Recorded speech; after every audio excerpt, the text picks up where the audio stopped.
In a moment, I will sign a presidential proclamation recognizing Israel's sovereign right over the Golan Heights. The State of Israel took control of the Golan Heights in 1967. Israel also reportedly told New Zealand before the vote occurred that if New Zealand supported the measure, it would be considered an act of war.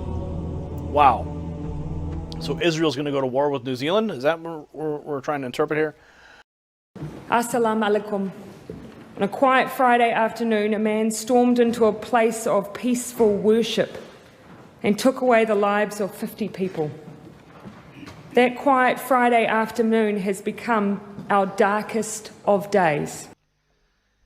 The OIC passed a resolution. And in that resolution they said, and I will read that particular excerpt, condemns in the strongest possible terms recent wave of Indian terrorism. Mark the phrase, Indian terrorism in occupied Jammu and Kashmir, that have resulted in the deaths of 48 people in the month of November alone, making 2018 one of the deadliest years in the history of occupied Jammu and Kashmir in more than a decade, with over 450 casualties. We would like to ask the Prime Minister of India, we would like to ask the External Affairs Minister of India,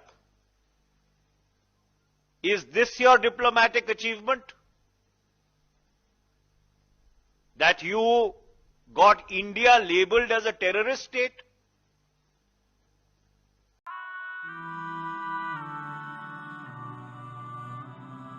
Qasim says, I saw this dream on August 19th, 2017.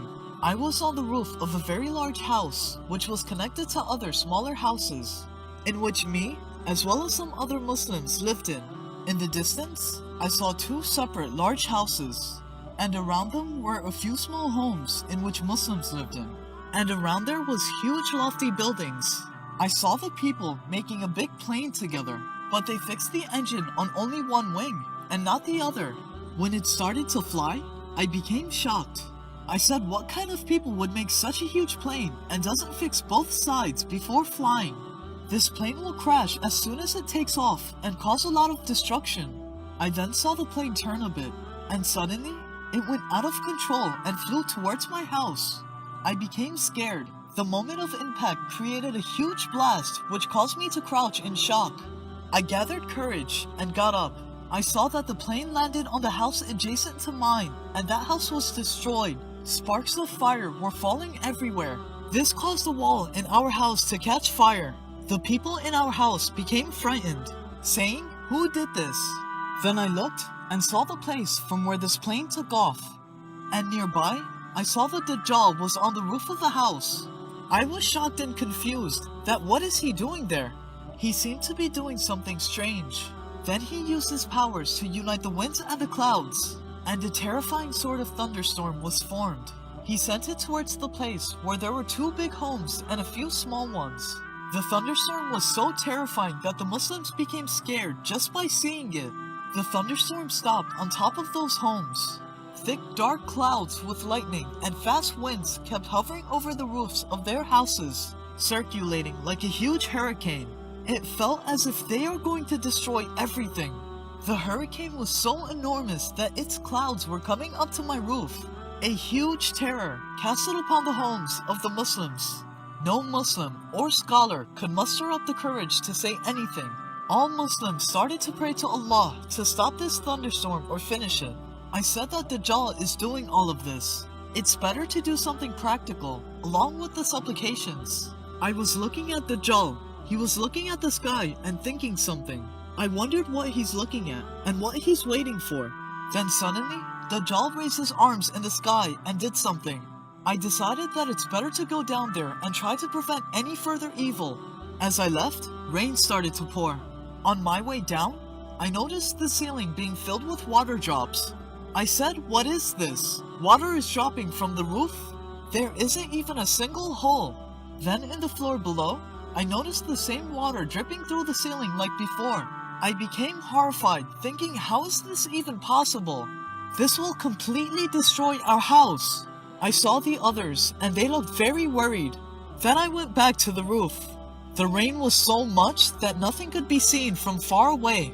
I looked over the edge and saw that water was accumulated in the whole house.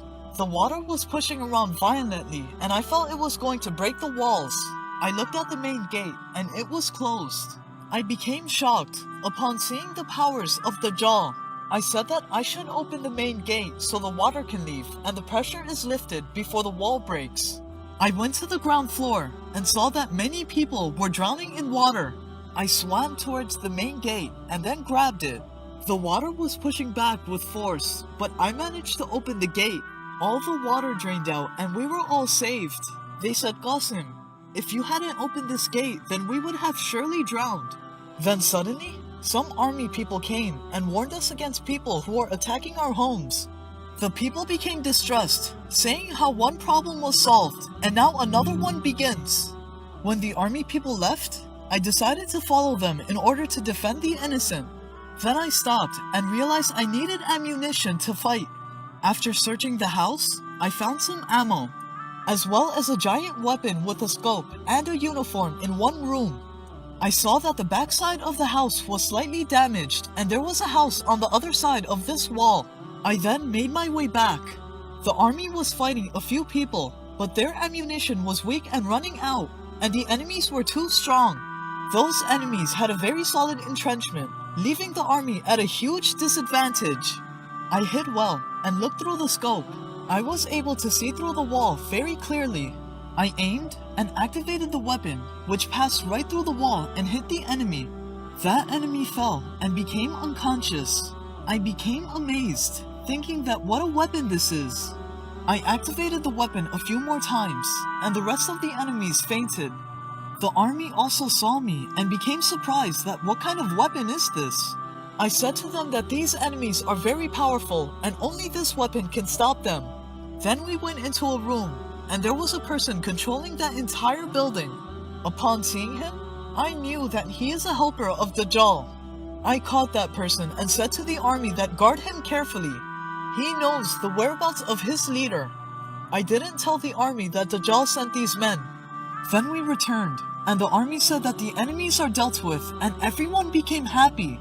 They said Qasim defeated all these enemies when we were unable to do anything. People became surprised and said, Qasim, how did you overcome the enemies? Where did you get this weapon and uniform? Are you a soldier? I said that yes, I am a soldier of Allah, and I overcame those enemies with the help of Allah. Then I thought about Dajjal and said that this is just the beginning. Qasim also says, I never got a chance to see how much destruction the thunderstorm caused. This is because of the heavy rain